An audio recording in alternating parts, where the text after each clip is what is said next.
사무엘상 17장 12절부터 21절 말씀 교독합니다. 사무엘상 17장 12절부터 21절 말씀입니다.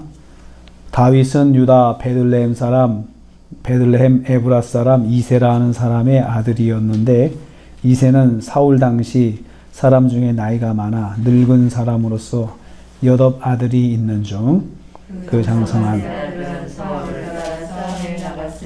싸움에 나간 세 아들의 이름은 장자 엘리압이요, 그 다음은 아비나답이요, 셋째는 삼마. 다윗은 막내라 장성한 세 사람은 사울을 따랐고, 다윗은 베들레헴에서 그의 아버지의 양을 칠 때 그 블레셋 사람이 40일을 조속으로 나와서 그 몸을 나타내었더라. 지금 내 형들을 위하여 이 볶은 곡식 한 에바와 떡 10덩어리를 가지고 진영으로 내 형들에게 주고, 이 치즈 10덩이를 가져다가 그들의 천부장에게 주고, 내 형들의 안부를 살피고 증표를 가져오라.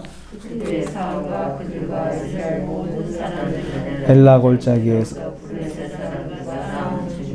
다윗이 아침에 일찍이 일어나서 양을 양치는 자에게 맡기고 이새가 명령한 대로 가서 진영에 이른즉 마침 군대가 전장에 나와서 싸우려고 고함치며 이스라엘 양군이 서로 대치하더라. 아멘, 아멘. 오늘 말씀은 다윗이 아버지의 심부름으로 전장에 가게 된 것을 내용으로 하고 있습니다. 이 말씀은 다윗이 얼마나 평범한 일상을 살고 있었는지, 그리고 다윗의 상황이 나이의 상황이 소년이었었다, 아주 어린 나이였다라고 하는 것을 보여주고 있습니다. 다윗은 8형제 중에 막내였습니다. 12절부터 보면요, 12절부터 15절 말씀에 보면요, 다윗의 아버지 이새는 베들레헴 사람으로서 8형제를 두고 있었습니다. 8 아들을 두고 있었는데요, 여기 이새가 나오는데요, 이새는 우리가 직전에 묵상했던 룻기에서 모압 여자 룻이 재혼해가지고 낳은 오벳의 아들입니다.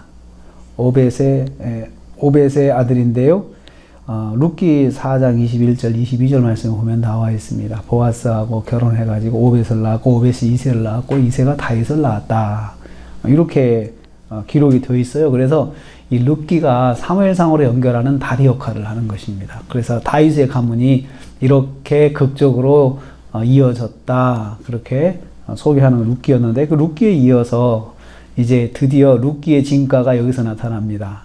바로 다윗의 가문 때문에 룻기가 진행되었다는 거죠. 그래서 다윗의 할머니가 되는 것입니다. 하나님의 구원의 은혜를 입은 가문입니다. 8형제 중 세 아들만 군대에 나갈 만큼 장성했습니다. 다윗은 소년 시절이라 군에 나갈 수가 없었습니다. 군에 나갈 수 있는 나이가 안 되었습니다. 형들 중에서 3명만 군역을 치를 수 있는 그런 장성한 나이가 되었다는 거죠.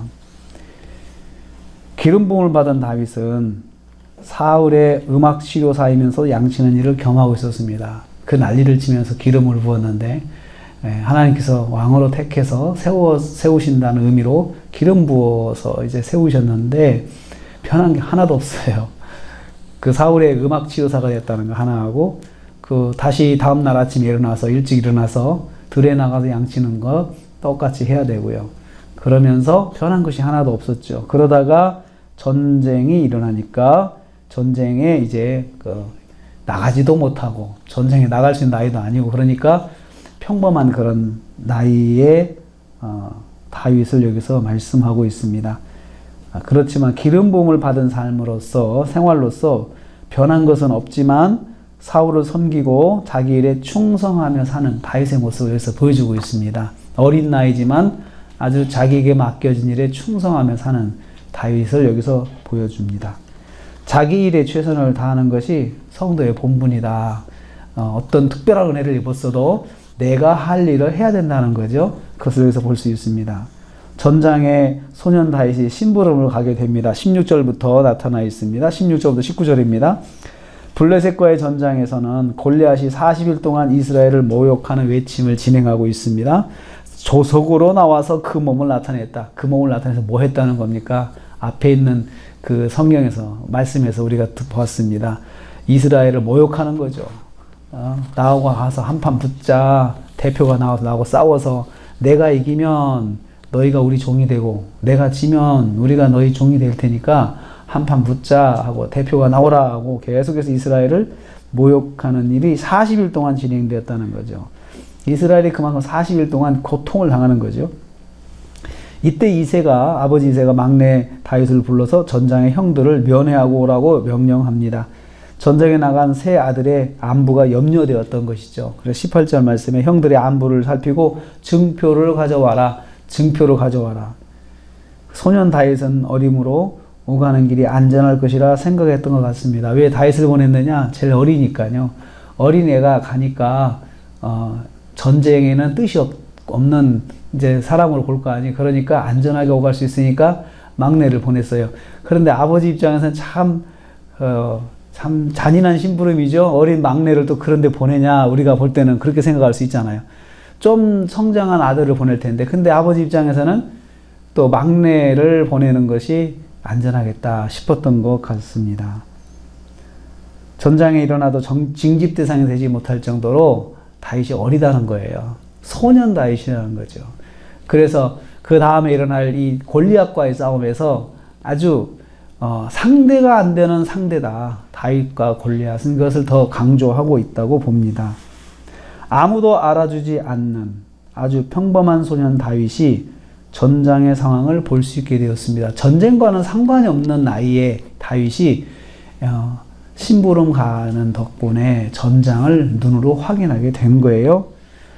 하나님은 다른 일을 통해서 나를 인도하십니다. 내가 관계된 일을 통해서 나를 인도하시는 것도 있지만 나하고는 상관없는 일을 통해서도 하나님께서 성도를 인도하신다는 것을 그래서 볼 수 있어요. 그래서 우리는 나하고 상관이 있든 없든 최선을 다해야 돼. 일단 연관이 되면 거기에 최선을 다하면 그 일을 통해서 하나님 뜻이 있다는 거예요. 그래서 우리가 여기서 알 수가 있습니다. 다윗이 아버지의 말에 순종합니다. 20절 말씀 보면 아침에 일찍 일어났다고 했어요. 게으름을 피우지 않았어요. 가기 싫으면 어떻게 하겠어요? 늦잠 자겠죠. 가기 싫으면은 이렇게 주저주저 하면서 뭐가 어떠네, 아침에 일어나니까 머리가 아프네, 아침에 일어났더니 몸이 아프네, 이유가 많을 거 아니에요? 그런데 이유도 되지 않고 아침에 일찍 일어났다. 아버지 명령에 순종합니다. 양을 다른 사람에 맡기고 전장에 벌어지는 진영에 도착했습니다. 다른 사람한테 양을 맡겼다. 이거 준비한 거죠. 내가 내일 갈 거니까 이제 미리 다른 사람한테 양을 맡기고 자기 일이 손실되지 않도록 그렇게 치밀하게 책임을 질 줄 아는 소년이지만 아주 자기 일에 대해서는 야무지게 충성하는 다윗을 여기서 볼 수가 있습니다. 그래서 위험을 두려워하지 않고 심부름을 가게 됩니다. 전장에 도착해 보니 막 군인들이 양진영이 싸우려고 전열을 가다듬고 있었습니다. 그리고 성대에서 또 골리앗이 나와 소리를 치겠죠. 다윗은 아버지의 명령에 위험하다는 말로 거절하거나 불평하지 않고 순종했습니다. 아침에 일찍 일어나서 출발해야 했다는 것은 적극적인 순종을 말합니다. 하나님은 순종의 사람을 사용하십니다. 순종하는 사람, 하나님의 말씀에 불평하지 않고 순종하는 사람.